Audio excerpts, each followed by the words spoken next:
अमरावतीच्या वडाळी परिसरातील भोईपुरा आणि मीनाताई ठाकरे शाळा परिसरात मागील काही दिवसांपासून वीज पुरवठ्यात सतत व्होल्टेज कमी जास्त होत असल्याने नागरिक हैराण झाले आहेत। या समस्येमुळे अनेक घरांमधील टीव्ही, फ्रीज, एसी, पंखे आणि इतर विद्युत उपकरणे जळून बंद पडल्याच्या तक्रारी समोर आल्या आहेत। या गंभीर समस्येची दखल घेत भाजप नगरसेवक पंचफुला चव्हाण, SRPF प्रभाग क्रमांक 9 यांच्या नेतृत्वात प्रभागातील त्रस्त नागरिकांनी महावितरणच्या कार्यकारी अभियंत्याच्या ऑफिसमध्ये जाऊन त्यांना घेराव घेऊन या योजनेवर तातडीने उपाययोजना करण्यात याव्या अशी मागणी केली आहे। तसेच परिसरात नवीन डीपी बसवून सर्व विद्युत खांबांवर योग्य प्रकारे 3 फेज लाईन जोडण्याची मागणी केली असून नागरिकांच्या सुरक्षेसाठी त्वरित कार्यवाही करण्याचं आवाहन केलं आहे। पंचफुला संजय चव्हाण, SRPF प्रभाग क्रमांक 9 वडाळी।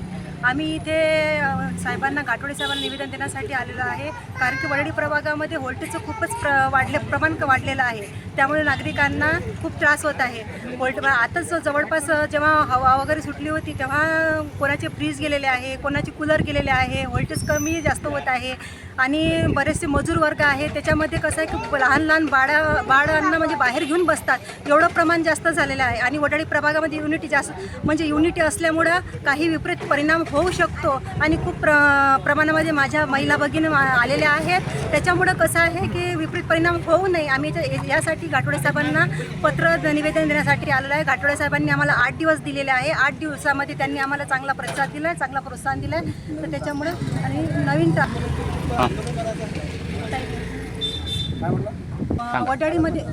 वडाळीमध्ये बरेचसे पोल सडलेले आहे, अर्धवट झाले, काही पोल पडायला झालेले आहे। त्याच्यासाठी पण आम्ही इथे आलेलो आहे।